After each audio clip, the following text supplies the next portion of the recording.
బాహుబలి తర్వాత ప్రభాస్ వరుసగా pan India సినిమాలే చేస్తున్నారు.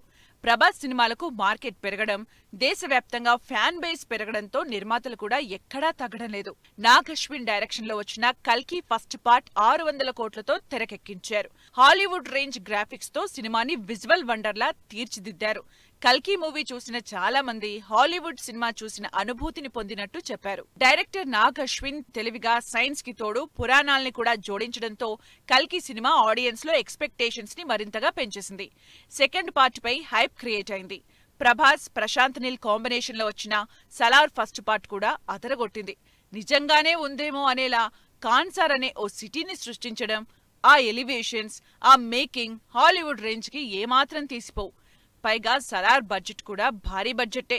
మొదటి పార్టుకు 270 కోట్లకు పైగానే ఖర్చు చేశారు. సెకండ్ పార్టుతో కలుపుకుంటే 500 కోట్లు దాటుతుందని అంచనా.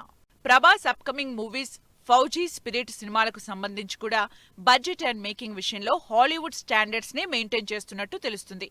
మామూలుగానే ప్రొడక్షన్ విషయంలో డైరెక్టర్ సందీప్ రెడ్డి వంగ ఎక్కడా కాంప్రమైజ్ అవ్వరు.